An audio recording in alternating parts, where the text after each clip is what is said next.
The following program was provided by an independent producer solely responsible for its content. The opinions expressed do not necessarily represent the views of this station, its staff, board of directors, or underwriters.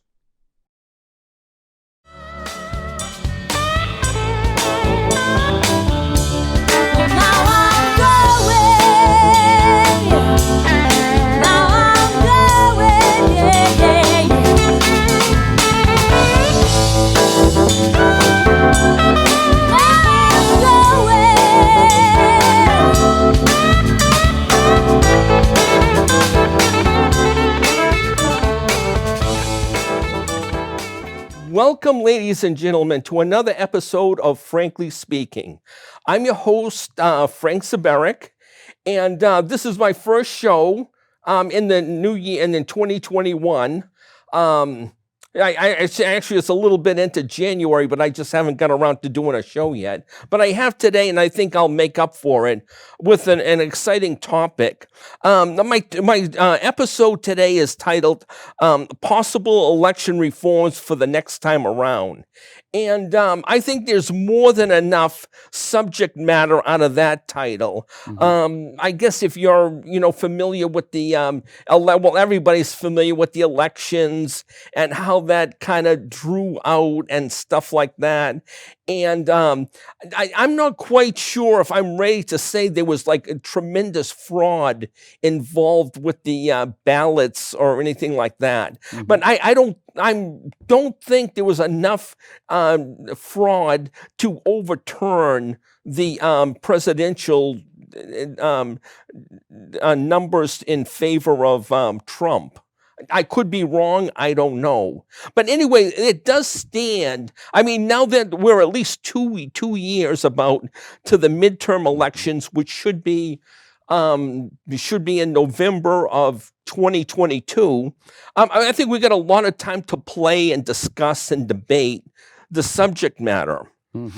And with me, my guest today is a guest I had, you may or may not remember from last August, General Donald Bolduc.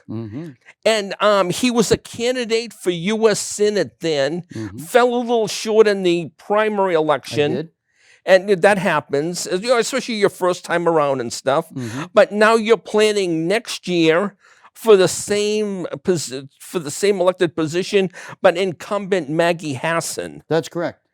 And so basically, what do you think you'll do different, Dawn, this time around against Maggie Hassan that you fell short of last year? Well, I think first of all, I am an experienced candidate now. Yeah. Right. You get that under your belt. I got that under my belt, and so that in and of itself allowed us to go back and do an after-action review on what we're doing in this next campaign. And so we have, I had a great team last time. We're going to have an even greater team this time. So we looked at changing up, our campaign team. Because we did so well last time, in fundraising and in grassroots, we've had a lot of people reach out to us that are very well known and very good at fundraising, very good at social media. We fell short on social media, not really knowing how to communicate effectively on social media. We have fixed that. We had a lot of interference with the COVID and the economic crisis and so on and so forth, with fundraising that we're, planning for this time. I mean, we couldn't plan for something we didn't know, but now we're planning for it because we know, and so we're way ahead of that. I out fundraised my primary opponent last time, but 3-1. And wow. He had more money than I did, but that's because he used his personal wealth to finance his campaign. And I don't have that luxury. I don't have personal wealth like that to be able to not worry about fundraising. And so we have a strong fundraising base. And we have great grassroots support here in New Hampshire. Very, very good. And it does worry, my opponent. And so that's a good thing. So we're able to start early. Two things you don't have enough of: money and time. So we're starting early. I am a declared U.S. candidate. We're starting fundraising early. We got our team together. We got our messaging down. We're going to be more effective on social media. And I am out there now campaigning. And I got to tell you, I received several hundred letters. I can't even think of the texts and the messages that I got from people encouraging me to run again. Sitting down and doing some praying and talking to my wife and my family, we decided that, best thing for me to do is give it another shot. And so that's what we're going to do. So have your, I don't know if she's your scheduler or campaign manager, Sandy, the one I talked to before and the one for this setup interview today. She was saying that you're going all over like New Hampshire talking on radio shows. I am. Do you have your own radio show per se? Or are you going on like everybody else's? No, I'm going on everybody else's. I do not have my own radio show, right? Although, people have recommended that. TV was just recommended to me a few minutes ago, right? Yeah, there you go. And so, that's a possibility, and we're going to look into it. But there are, more than enough radio stations and local television out there. I'm going to be headed up into the North Country this weekend. So I'll be up there, and I'll be doing some touch points up there with some folks that supported the campaign from the North Country. I won Concord, and I owned the North Country in the last election. I didn't know that. It was the southern portion of the state that I had trouble in, and it's because there was more money applied by my opponent to the southern area of the state. More populated. Right. And that was hard to overcome. Money is a very powerful thing, right? Money and power, right? I mean, that's what's running the political process now, and that's what's wrong with the political process now. It's character and integrity and selfless service, and that's my platform. That's what I'm running on. God, family, community, country, right? And we need to get all of that straight so that our, economic, political, social, and cultural aspects of this great country come together, and it's less divisive, and there's more unity, and we are working together as a nation, and that's how we're going to make it stronger. People down there that are committed to serving others, that are committed to making the United States Senate and the United States House of Representatives a temporary job, not a permanent job, right? Not a job that's beholden to special interests and very wealthy people and dark money. I have a huge problem with dark money, and I get criticized by Republicans for that because the Democrats have problems with dark money. But you look at the dark money that influenced the elections this time around. With Mitt Romney, $113 million. The president was number 3 of the 2. I can't remember what the president got for dark money, but Joe Biden tripled in dark money. And dark money is dangerous, right? I mean, the organization it comes from, but that's it. And that is not what we want, because what ends up happening is that dark money ends up controlling that candidate. And I refuse to be controlled that way. And I won't be controlled that way. You're not going to be able to pay me to do something or not do something. It won't happen. And I'm only going to be there for 2 terms, and I'm going to be working my butt off, not to inundate the system with bill after bill after bill, but to fix the ones that have loopholes that are good and repeal the ones that are bad for our economy and fiscal responsibility and the safety and security of Americans. Those 3 bins, long-term, are what senators are supposed to be doing, and they're not doing it. Incredible. You mentioned like power and money, and you talked about you're all set when it comes to the social media. And yet one of the situations with President Trump, well, Donald Trump, I should say, when he was going for his re-election, was at the end, Twitter, Facebook, YouTube all cut him off. Hmm. They banned him at the end. Wrong. What if that happens to you? Let's say you're going up against Maggie Hassan Mhm. and you win the Republican nomination, and then all of a sudden, poof, you're banned on both Facebook and Twitter. Are you prepared for that to happen? Yes, we're prepared for that to happen, and we see that as a possible likelihood. But I'm a lot different than President Trump was on social media. I'm not as inflammatory. I get my point across. See, I'm a kind of different Republican. I just don't point my fingers at the Democrats. I believe we have problems on both sides of the aisle that needs to be fixed. And until we recognize our own shortcomings, we're going to be ineffective. And we're going to have people leaving the party and becoming independents and looking for third-party options, which will only dilute the Republican Party and get less Republicans that are conservative Republicans, that are conservative. I'm a constitutionalist, right? I'm a conservative constitutionalist Republican. I believe in the Declaration of Independence and the Constitution vehemently. I spent 33 plus years of my life defending it in, over 3/4 of the countries in this world. And I believe in it deeply. And it's something that I would never forsake. It is, our Republican form of government is the best in the world, and it will always be that way. And we have to live up to that standard. And right now we're falling short. So, speaking of which, another party, I guess there's been talk that Donald Trump is toying with the idea of forming another party. Mm-hmm. And it's either going to be called the Patriot Party or the MAGA Party. You feel that would probably hurt or probably split the Republican? I think it would hurt the Republican Party. And we don't need to be hurt anymore, right? Yeah. And we have to stop calling each other names, and we have that didn't help Trump either. I don't think. No, we got to stop calling each other names, and we have to stop calling other people names, and we have to focus on the issues, and there is plenty to focus on there, and that's how we bring people together. Right now, in my opinion, you have the far right and the far left, and it is polarized, and the partisanship has been dangerous, and we have divisiveness, and it's led to lack of accountability and responsibility. It's led to lack of transparency.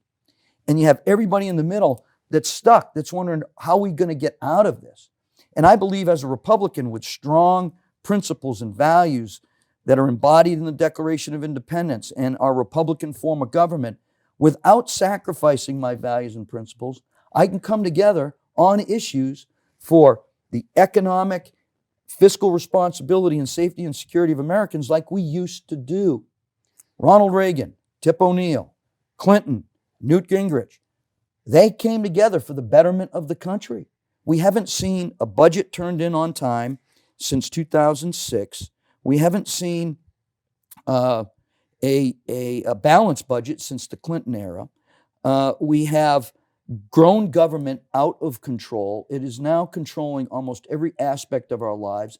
And the overreach, both at the state level and the federal level, by the executives and by the government has been crushing blow for religion, education, the economy, right? Our social fabric. Increase in suicides in veterans, increase of suicides in every single age group. Negative health effects on our elderly, right? Our kids can't go to school, and they're losing. I see it in my 3 grandchildren, 7, 6, and 3. The 3-year-old is doing wonderful because she's in a private preschool. My other 2 are in a public school, and it's unbelievable what they're missing at that age. And my wife and I try and pick up the slack when we're available. My son, lost his job, and he's working on, rebuilding his job, his profession back up. And he's busy, and doesn't have that time to dedicate. Monday and Wednesday and Friday, and I think every other week, the Friday is is an off day, and then Monday is a half day. And this isn't the teacher's fault. It's the union fault. The teachers' union. I'm another Republican that's not anti-union. Why? Because I support our first responders, the police, the fire, our EMS. And if you're going to support them, you have to support the people that fight for their benefits, their pay, in their contracts. And guess what? That's union.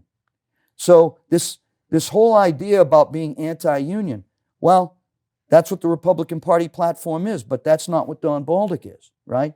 But I think the teachers' union, of all the unions, is out of control. And their administrative and the fact that they have so much control and so much money goes to the top, not to the classroom, not to the teachers. And this is what's interfering with our kids going back to school. That and governors not insisting that the school's open. You're going to open. You're going to teach. There's not a health issue there. We know that. Get them back to school. Get them back in that social environment. Open up our churches. Open up our businesses. People are hurting. And our politicians are still getting paid, still getting their big benefits, still getting their raises, still increasing their benefits. And they're not sharing in the pain. As a military officer, I didn't eat until my men did. You told me that Right? story, yeah. Yeah, you know what I'm saying? The men and women in my command ate first. They got everything first. And if it meant me sleeping outside and them sleeping in the warm building, then that's what happened. We don't think that way because it's upside down now. You must have been, I just thought of this now. You must have been very upset, probably very boiling when you heard about the National Guard, the 25,000 troops at Inauguration Day, and they had to sleep in an outside garage when it was freezing in Washington. Yeah. Well, I'm upset at the military. I'm upset at the senior military leaders for not thinking ahead and planning and making sure that that happens. That was my responsibility as a general officer. I had to make sure that the deployment, the onward movement, the integration, and the redeployment of my men and women were thoroughly planned out and anticipated. And that's not a political problem. That's a military problem, right? And to think that once the inauguration was over, that our troops should hang around the Capitol and our troops should hang around Washington, D.C., and not having a plan for when someone says, hey, they got to get out of the Capitol, it's a bad idea. That's poor planning. And that's what I'm talking about here is the problem at the top levels. They are taking care of themselves at the expense of people at the bottom level. And we see it everywhere we look. And that really has to change. And it's only going to change with different people that have a different approach on leadership and public service and what it means to be accountable and responsible. And the fact that you're serving others. And when you do that, you come last in the equation. Not first, not in the middle, last. That's the way it goes. And if you're not prepared to do that, then boom, I'm sorry. What they've done, though, is they've made it very cushy up there, right? And so these people want to. And once they get there, they're like, oh, baby, look at this, right? Yeah. I'm hanging on to this as much as I can. How do I need to do it? Oh, well. You got to get tied to special interests. You got to get tied to this lobbyist groups that get in there and, money under the table and this, that, and the other thing. And that's what's going on, and people aren't talking about it. And we don't need that anymore. I am running for the United States Senate, and I have the most national security experience of anyone that could think about running in the state of New Hampshire, whether they're in office now or looking at it. No, and that's what you want in a United States senator. You want someone with national security experience because our economy is negatively affected by, our national security is negatively affected by the economy.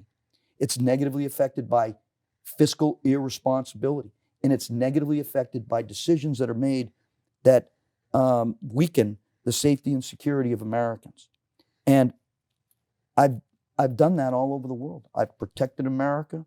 I've lost 72 service members doing it. I know the price.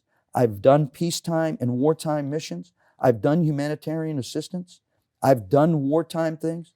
I know this. I've fought domestic terrorists. I've fought foreign terrorists. I know how to do that, and I know how to do it effectively without violating any people's fundamental rights. But in this country, we got a huge problem. We got a huge problem in the economic area, the political area, the social, and the cultural area. And we have that because we have the wrong people serving us. And let me tell you a story. For the last 2 years, I'm very involved with helping our veterans and our veterans' family members with mental health. And I supported this initiative for mental health. And I'm not going to name any names of the organization, but I'm just going to tell you that I was talking to the woman that was heading this up, the CEO, and she said, you're really someone I want to support. I mean, I like your ideas. I like your ideas about the economy. I like your ideas about all these things. This is great. But I'm from Massachusetts. And I said, yeah, but you know a lot of people in New Hampshire, and New England helps. And, I got support from all 50 states. People donated to my campaign from all 50 states. So you can help me. I said, but I think something's going to get in the way. I am a Republican. And she goes, oh, I'm sorry. Oh, wow. That's where we go wrong. Yeah. It's about the right person for the job. It's not about what your name is.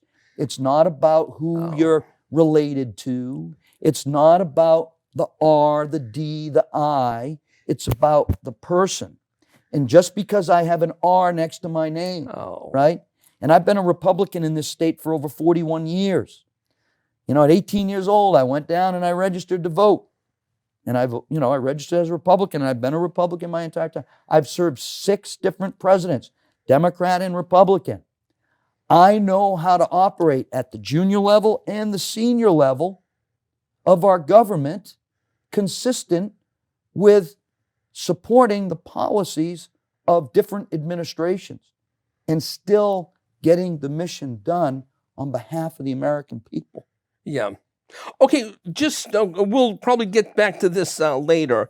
But you had mentioned about you don't think that like Facebook or Twitter would hurt your election if you were torpedoed like a month or 2 before the election and they abandoned you. Yeah. Would you support, if elected, that I guess it's either the 302 proposal or 203 in order to make them liable in lawsuits? Yes. Aren't they given like forgiveness in lawsuits? They have exceptions that allow them the freedom to interfere with people's First Amendment rights and target folks, and that needs to stop.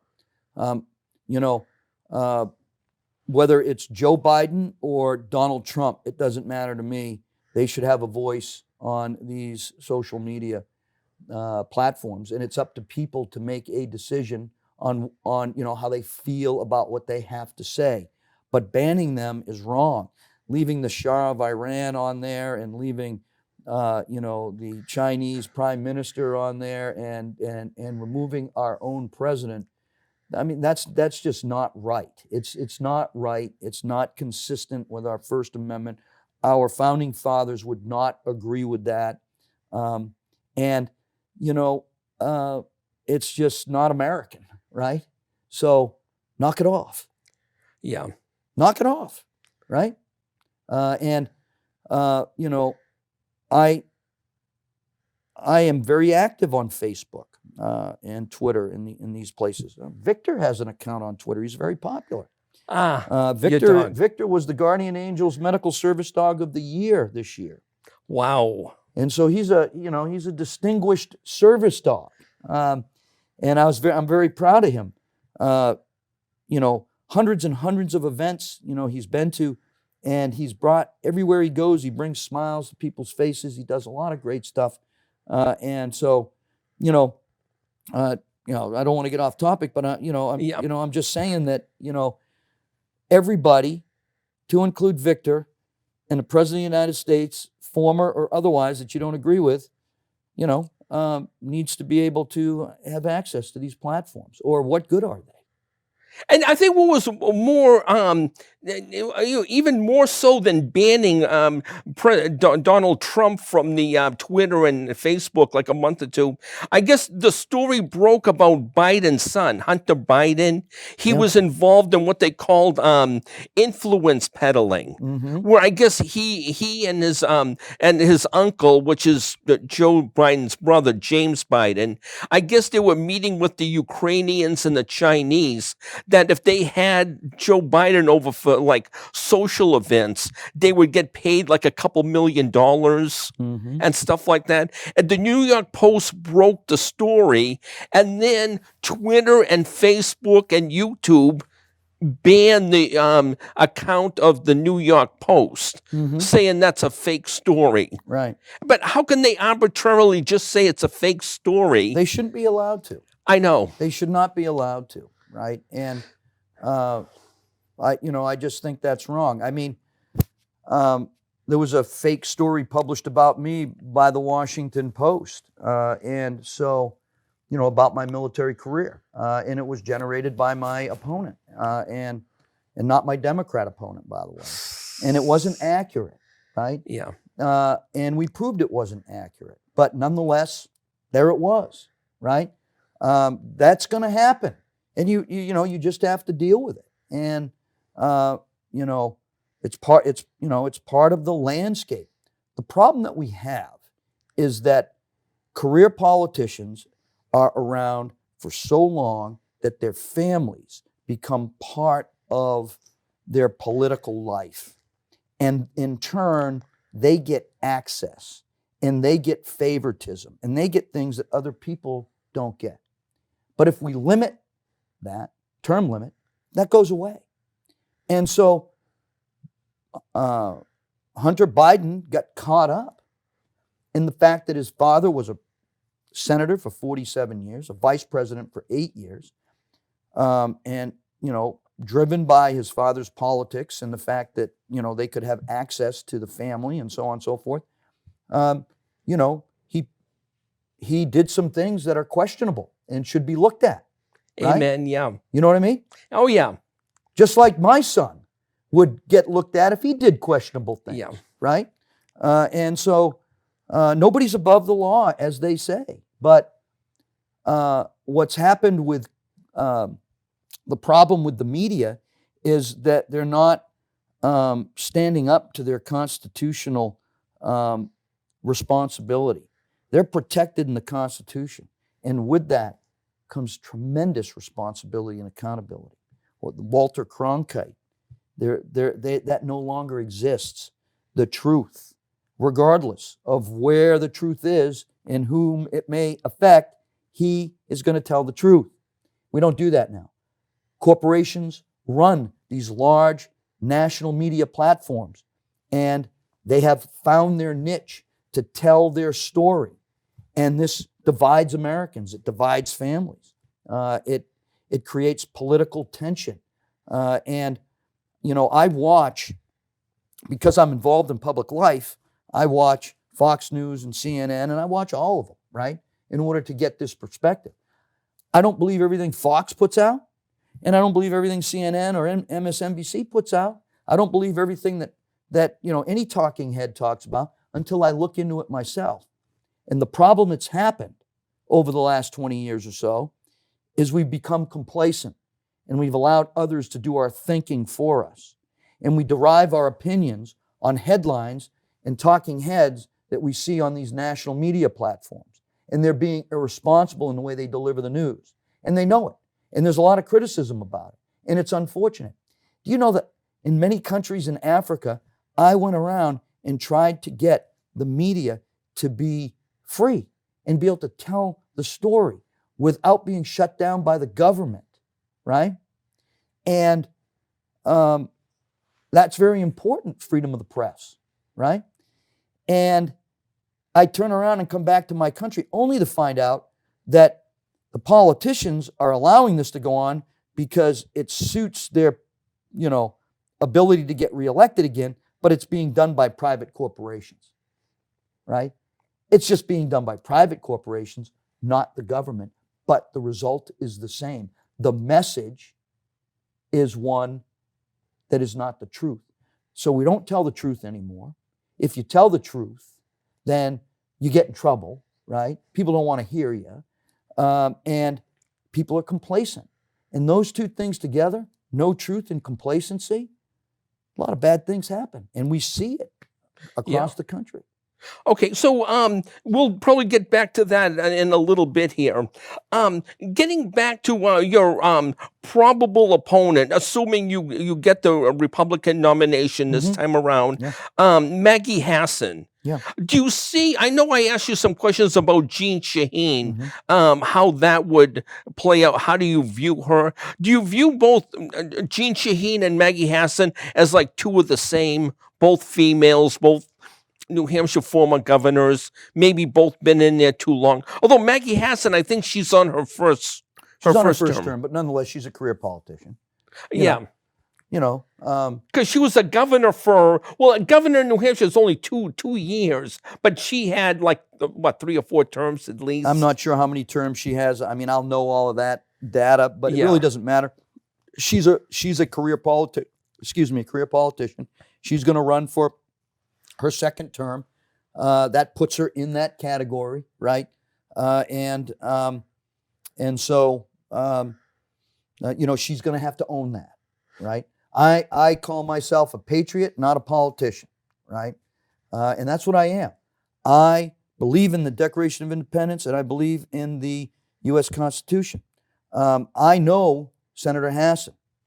I've been at a number of veteran events with her. I have introduced her at Southern New Hampshire University when she spoke there on Homeland Security, because she sits on that committee. Oh, okay. Right? I wrote the curriculum and taught at Southern New Hampshire University Homeland Security. So they asked me if I would introduce her.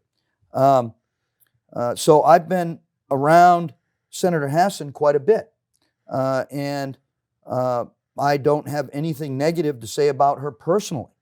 But fundamentally, the fact that she is partisan, that she will not very, very rarely, like Jean Shaheen, vote against the party, even when she knows it's not good for New Hampshire or America. Where has their leadership been during COVID? You haven't seen it.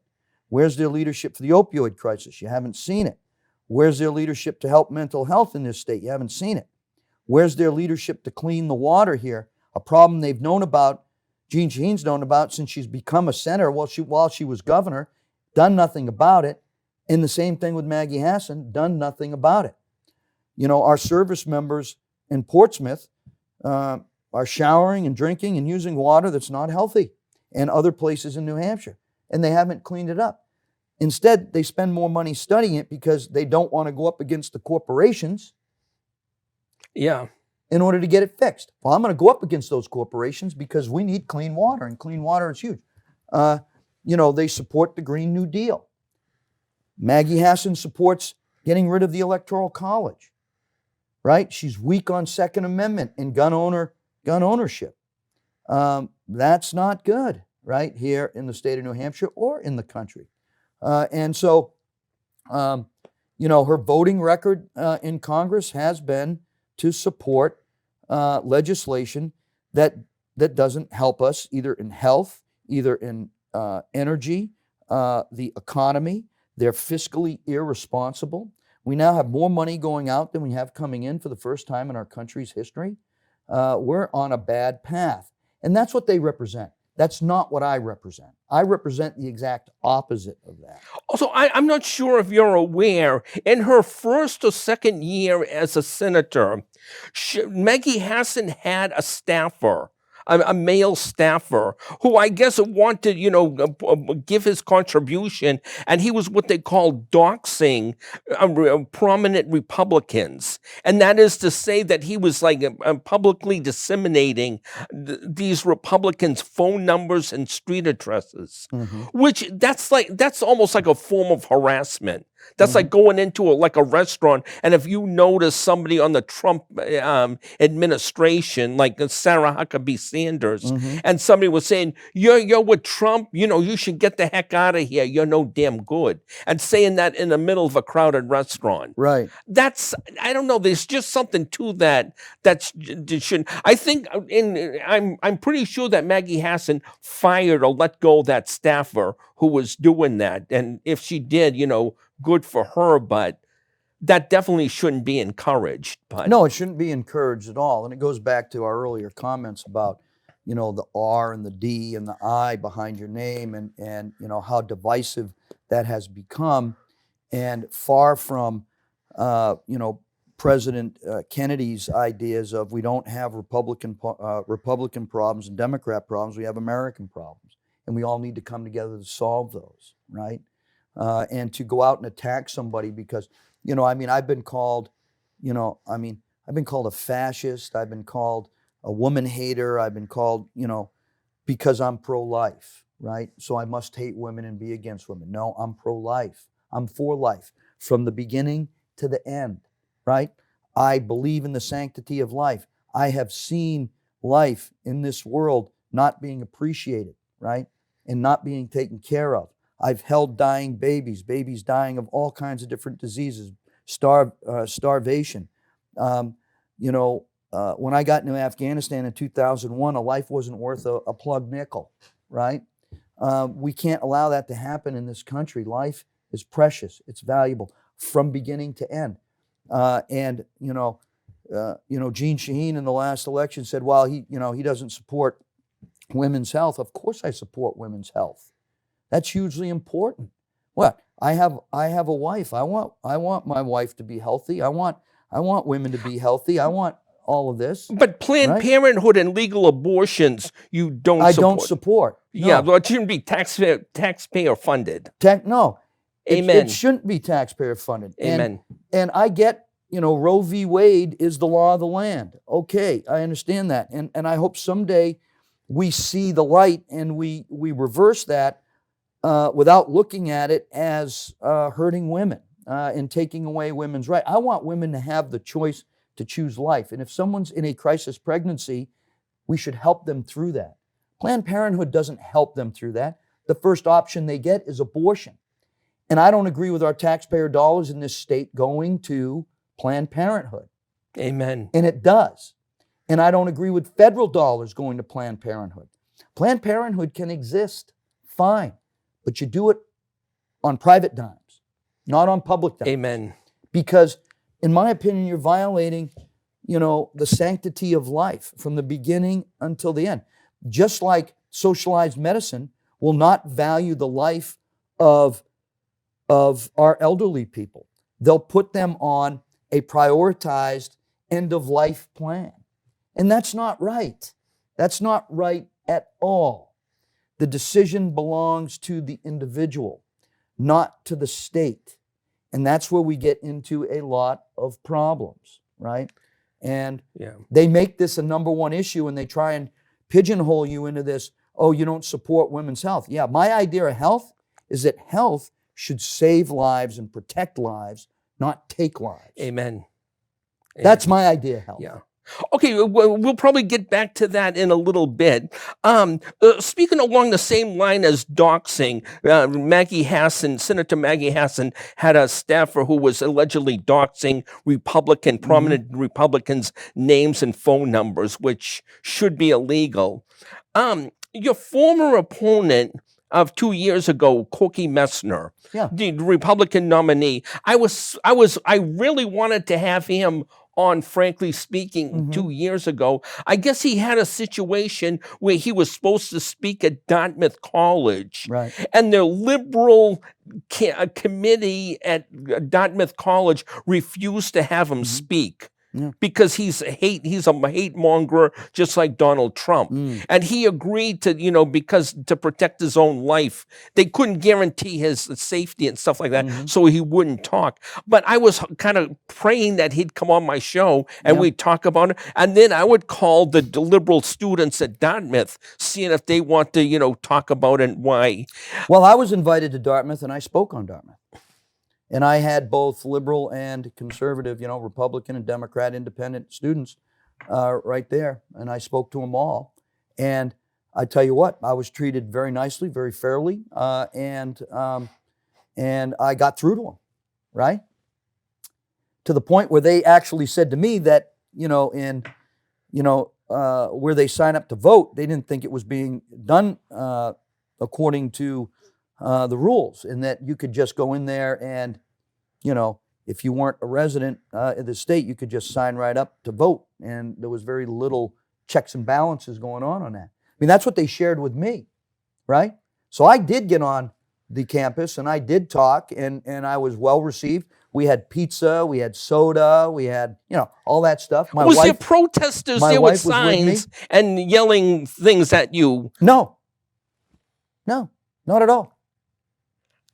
I'm telling you, I read the article. There were about 40 students, and they were from different, Republican, Democrat side, and nobody yelled at me. No one was rude to me. They all shook my hand. There must have been a reason why Corky wouldn't come on or behind why they didn't want him to talk or something.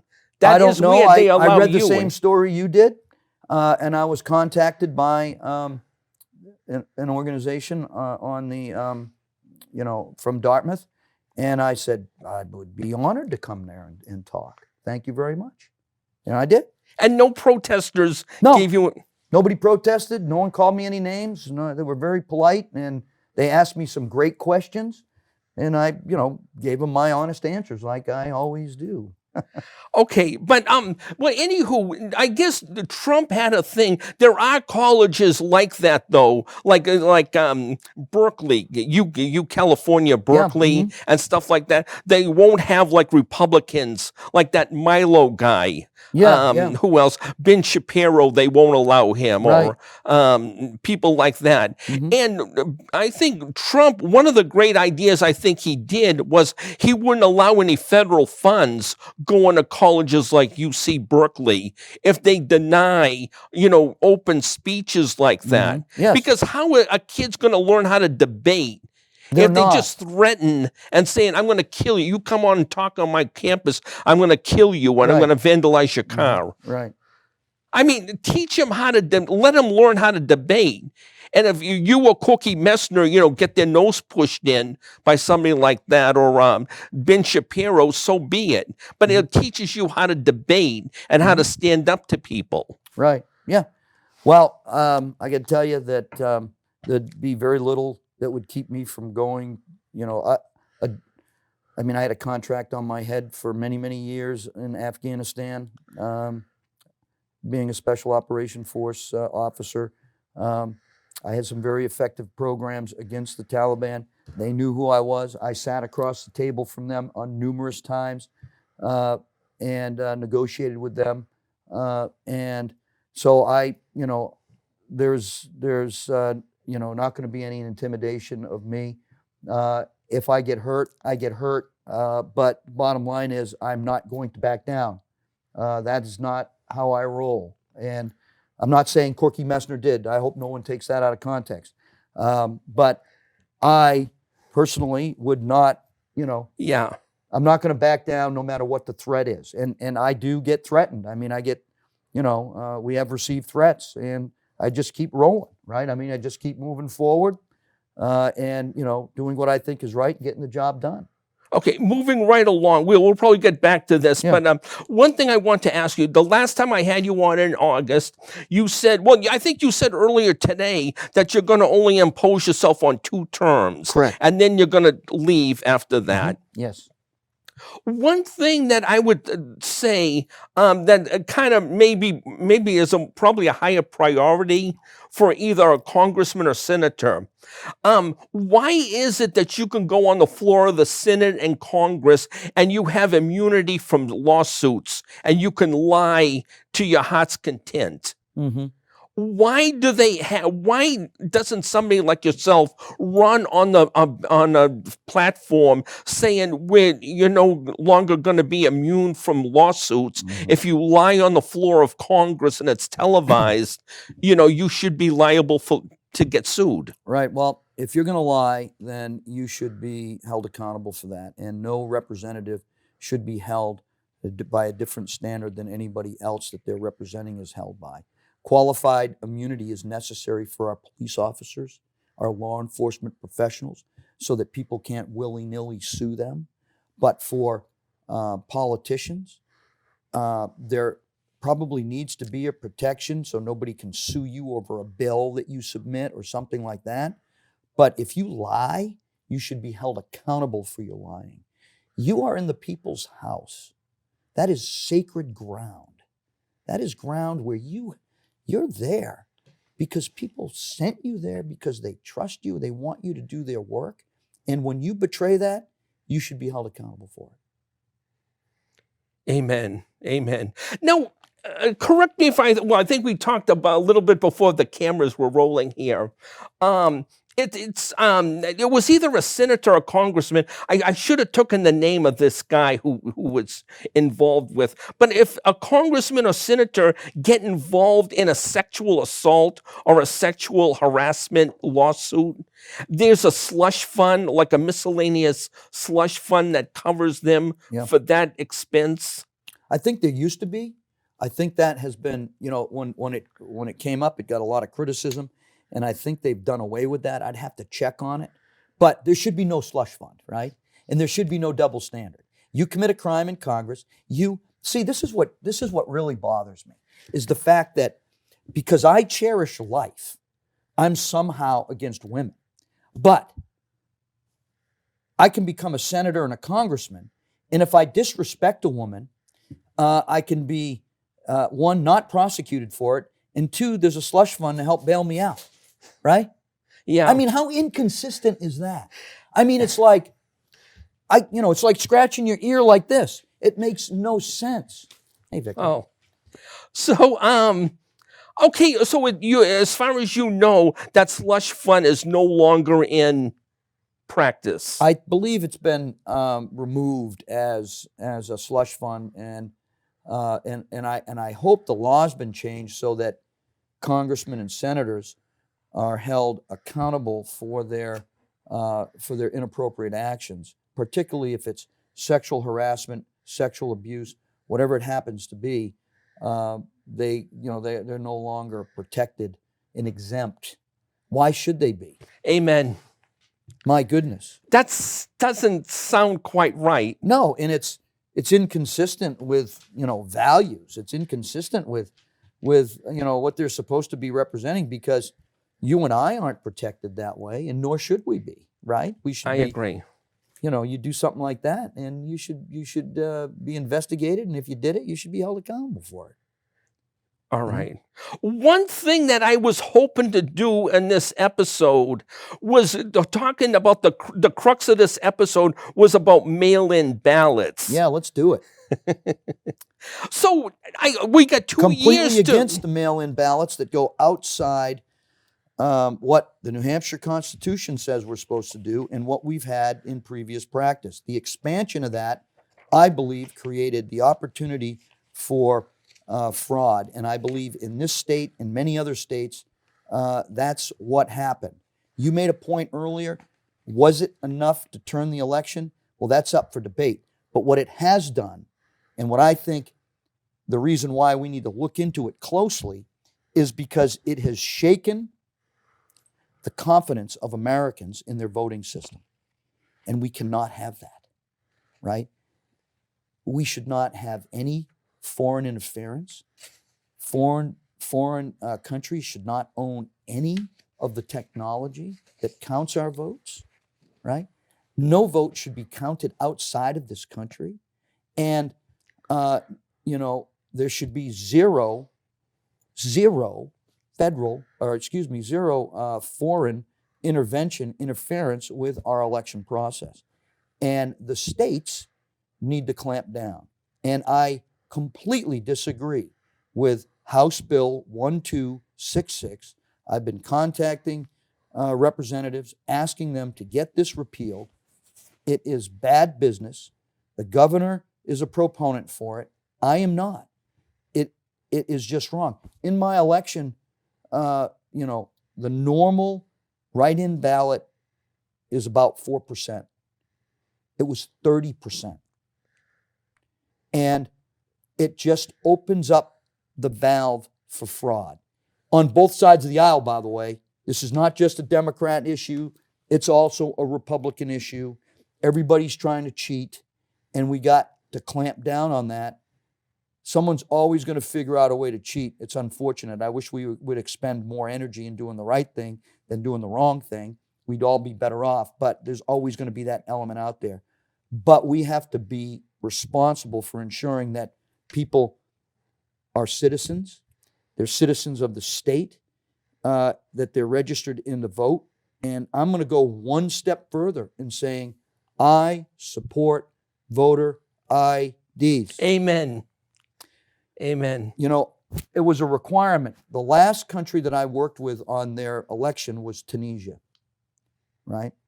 And they had to have voter IDs. That was a requirement by our country, by our Congress. In order for us to give them help, they had to agree to have voter IDs, national voter IDs.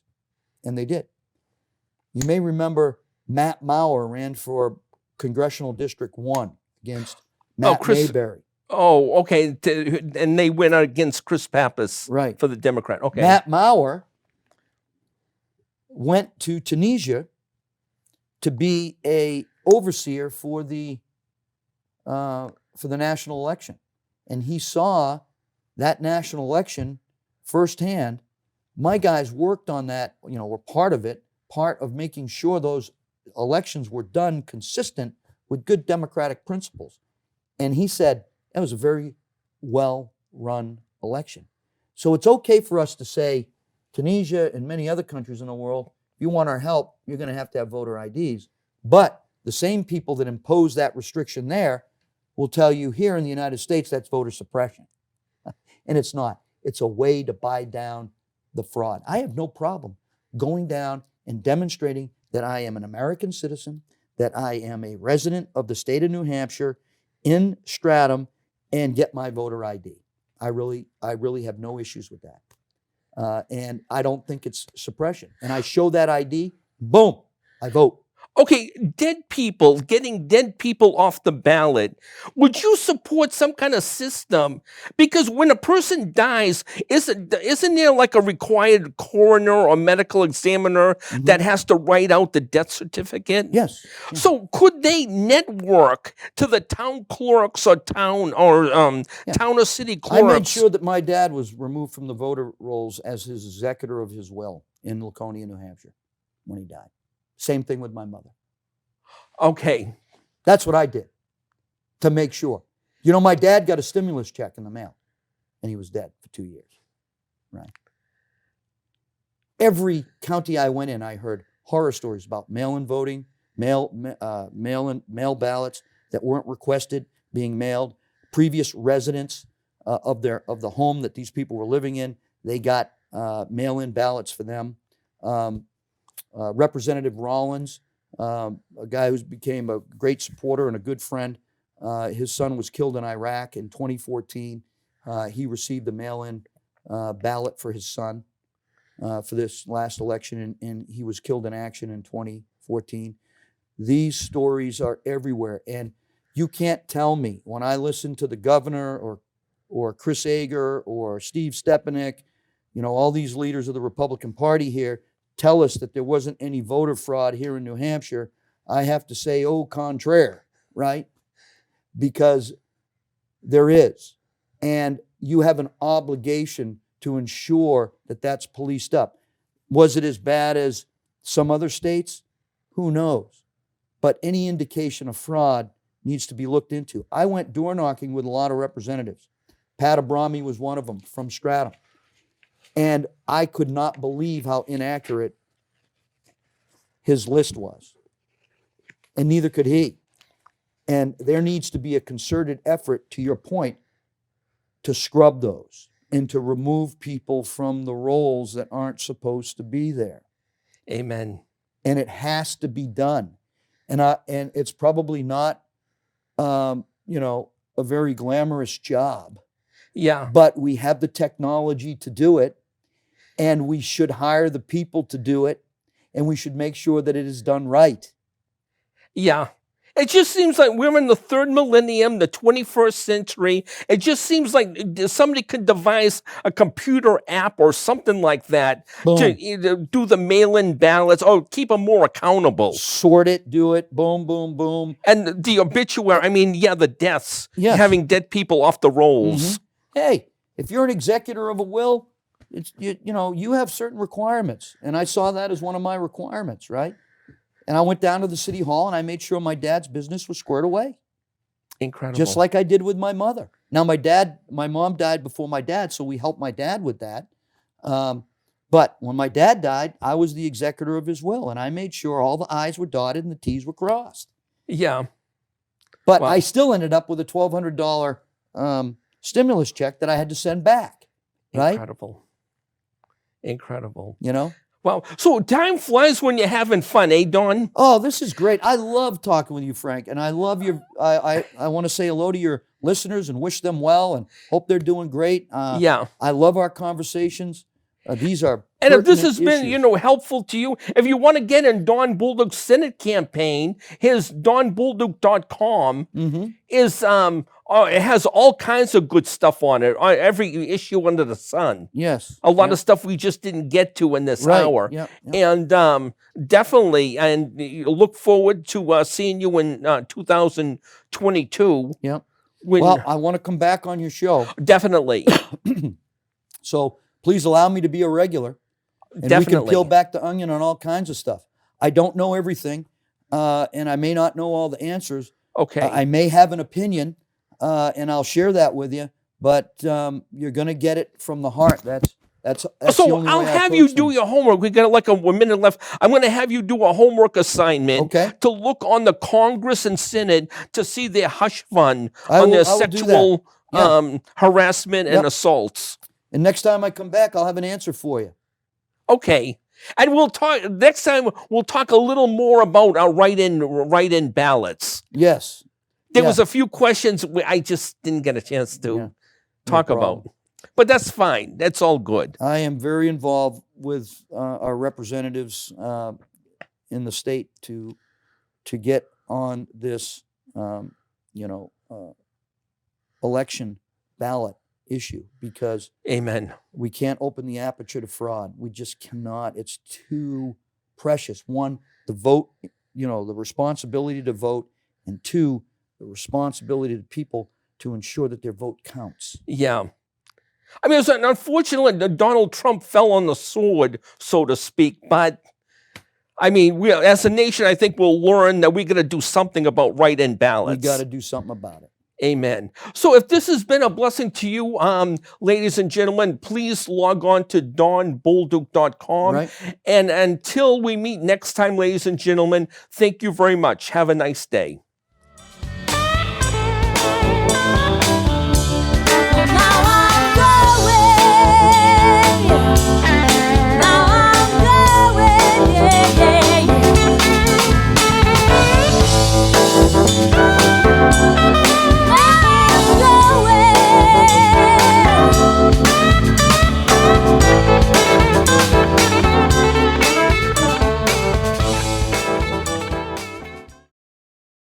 The preceding program was provided by an independent producer solely responsible for its content. The opinions expressed do not necessarily represent the views of this station, its staff, board of directors, or underwriters.